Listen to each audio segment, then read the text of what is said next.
o pecado sem perdão, o pior de todos os pecados. Aquele que, se for cometido, já não há mais esperança para o homem.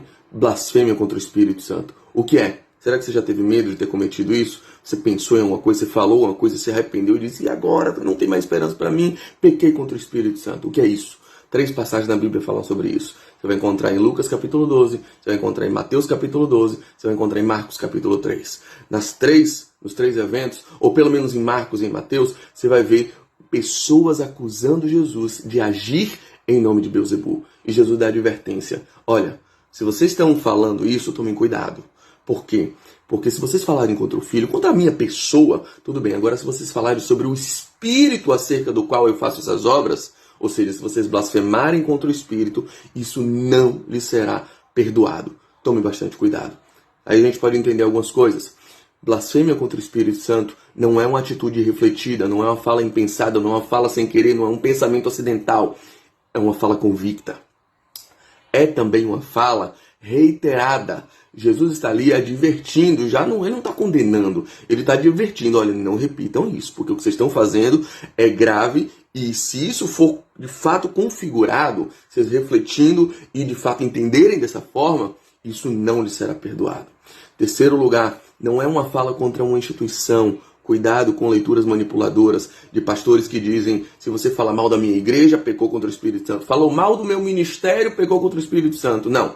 Isso é a negativa da obra de Cristo e do Espírito sobre o qual Jesus ministrava. Então, sob o qual Jesus ministrava. Quem imbuía Jesus para fazer milagres, para a sua obra salvífica, para os seus sermões, para os seus ensinamentos. Eles diziam, é Satanás, é o demônio que faz isso. E Jesus disse, não.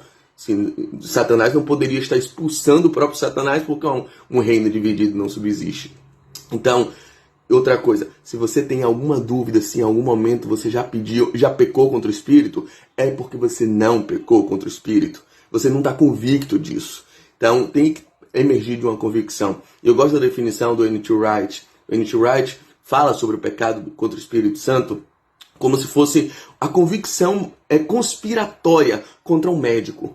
Você tem uma doença, aquele médico é o único que pode te operar, mas você está convencido que ele é um estripador, que ele é um açougueiro, que ele vai te abrir, vai arrancar todos os seus órgãos, vai te matar. Então você não se submete a esse médico. Você tem dúvida do caráter dele, então você está contra esse médico, porque você acha que o espírito pelo qual ele se move não é um espírito profissional. É a mesma coisa quem está convencido de um pecado e de uma blasfêmia contra o Espírito Santo. Ele está convencido plenamente que o Espírito que está sobre Jesus não é o Espírito de Deus, é o Espírito de Satanás. Então isso traz para ele uma convicção de que Jesus é mau. Então, mais do que o pedir perdão e não receber, essa pessoa não será movida a pedir perdão e a se reconciliar. Por quê? Porque ela está numa atitude, numa postura absolutamente contrária e convencido de que Jesus não é alguém que ele deva buscar. Sendo assim, ele nunca será operado do seu mal. Não haverá para ele qualquer tipo de reconciliação com o reino de Deus. Você tem alguma dúvida sobre isso? Você discorda disso? Respeitosamente, coloque nos comentários e a gente vai receber com muito carinho.